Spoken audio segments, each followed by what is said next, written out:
वंदे मातरम। जय भारत। भाई राजीव दीक्षित अमर रहे। आज सभी साथियों का बहुत बहुत धन्यवाद। आपने हमारे जो अंग्रेजी कैलेंडर के अनुसार जन्मदिवस की बहुत सारी शुभकामनाएं और प्रार्थनाएं आपने की, उसके लिए बहुत बहुत धन्यवाद और आभार। लेकिन एक सूचना के रूप में आपको मैं बताना चाहता हूं कि मेरा जो जन्म है वो 22 अप्रैल 1985 को रात्रि के समय लगभग 9 बजे हमारा जन्म हुआ।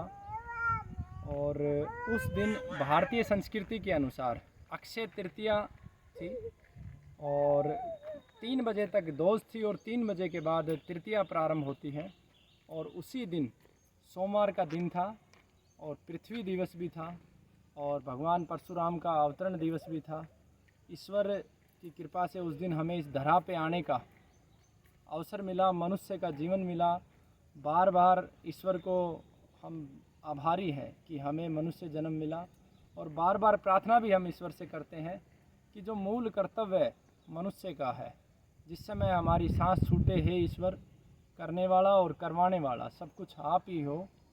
जब हमारी सांस छूटे तो हमें बस ये खुशी हो कि हमने मनुष्य जीवन का जो उत्तरदायित्व है बहुत अच्छे से निभाया। हमसे जो भी गलतियां हों उनके लिए हम क्षमा।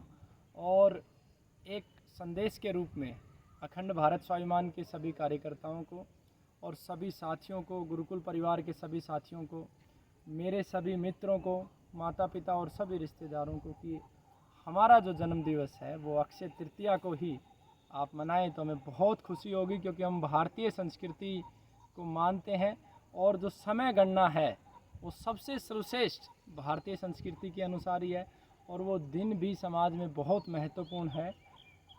अक्षय तृतीया भगवान परशुराम का जन्म दिवस भी है और बहुत सारे धार्मिक महत्व भी उसके साथ जुड़े हैं। और क्योंकि हम भारतीय संस्कृति के प्रचारक भी हैं और इस पथ पे हम चल रहे हैं, तो सभी से हाथ जोड़ के निवेदन भी है कि इसी दिन आप इस दिवस को मनाएं, अक्षय तृतीया के दिन, जो इस बार 3 मई को आएगी। और एक और छोटी सी बात मैं आप सब साथियों को कहना चाहता हूं कि भले ही हम 2 साल रहें, 9 साल रहें या 100 साल रहें, हमारे जीवन के कुछ लक्ष्य हैं जिन्हें हम निश्चित रूप से पूरा करेंगे और करके ही जाएंगे। और हमें ये कठोर निर्णय है हमारे जीवन का कि जिस समय हमारे प्राण निकलेंगे उससे पहले भारत के प्रत्येक ज़िले में गुरुकुल की स्थापना होगी।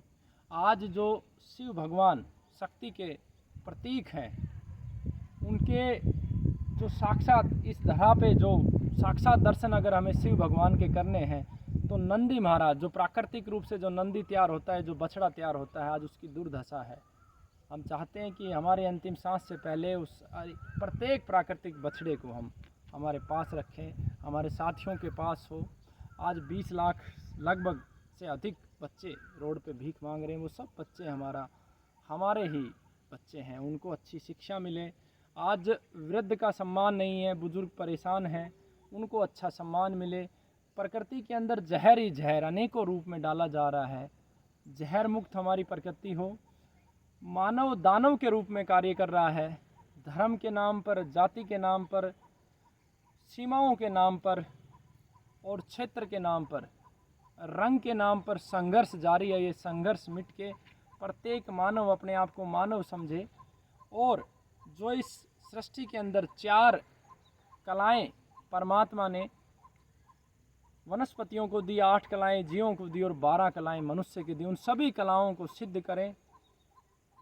ये कुछ संकल्प हमारे जीवन के हैं। 4 प्रकृति कुलमों की स्थापना हमारे जीवन का एक लक्ष्य है, जहाँ पर मनुष्य आके ये समझे कि मैं मानव हूँ और यही जीवन है। जीवन का अर्थ है जीव और वनस्पतियों के साथ मिलकर बिताया गया समय। जब वनस्पतियाँ आज भी सभी का संपूर्ण सहयोग करती हैं, जीव भी सहयोग करने के लिए तैयार है, लेकिन मनुष्य अपने मूल कर्तव्य से भटक गया। और मनुष्य का मूल कर्तव्य है जीव और वनस्पतियों का विकास करना, उनके लिए सही स्थान देना, यानी कि जो मांसाहारी जीव है उनको सही स्थान देना, शाकाहारी जीवों को अलग स्थान देना, और सबको मिल के साथ बिताया गया समय ही जीवन है। और इसी प्रकार से धर्म, यानी कि 5 तत्वों से शरीर बना है, इन 5 तत्वों की रक्षा करना, जीव वनस्पति और मानव की रक्षा करना और सभी का विकास करना, सबका भला करना, यही धर्म है। इस परिभाषा के पथ पर मनुष्य चले, ये कुछ कामनाएं हैं, हमारे जीवन के कुछ लक्ष्य हैं और हमें आशा ही नहीं, दृढ़ विश्वास है ये पूरे होंगे। इसलिए पूरे होंगे क्योंकि इस धरा पर जिसके पास कहते हैं कि माँ हो, जिसके साथ माँ बाप का साथ हो, माँ हो, वो हर लक्ष्य को हासिल कर लेता है। और मेरे पास तो माँ के रूप में मुझे जन्म देने वाली जो माँ है, जिसकी वजह से आज सब कुछ मैं कर पा रहा हूँ, मेरा बड़ा सौभाग्य है कि ऐसी माँ और पिता मुझे मिले जिनके संस्कार मेरे अंदर है। मुझे पालने पोसने वाली माँ अलग थी, यानी कि मेरी नानी माँ। मेरी माँ नौकरी करती थी आर्थिक अभाव में। मेरी नानी माँ ने जिस तरीके से मुझे पाला पोसा, वो एक मेरी शक्ति के रूप में है। और कर्म देने वाली माँ मधु माता जी, जो मुझे इस कर्म के पथ पे निरंतर आगे बढ़ाती हैं। तीन तीन माँ जिसके साथ हो, भगवान कृष्ण के स्वरूप में कहते हैं कि जिसके पास भगवान कृष्ण जैसा मार्गदर्शक हो और कर्ण जैसे साथी हों, वो दुनिया में कभी नहीं हार सकता, वो विजय ही विजय प्राप्त करता है। तो मुझे दृढ़ विश्वास है क्योंकि मेरे पास भगवान कृष्ण के स्थान पर इस धरा पे माँ है, मधु माता जैसी माँ है और कर्ण जैसे मेरे पास साथी हैं। कर्ण की तरह मेरे पास मेरी पत्नी है जो कर्ण की तरह मेरा साथ देती है। मेरे साथ हरफुल भाई है जो कर्ण के रूप में मेरे साथ है। मेरे साथ बाजीराव पेशवा है जो कर्ण के रूप में मेरे साथ है। मेरे साथ जस्टिन भाई है। मेरे साथ असंख्य साथी हैं जिनका मैं नाम ले भी नहीं सकता, समय का भी अभाव है और आगे पथ पे अगले कार्यक्रम के लिए निकलना है।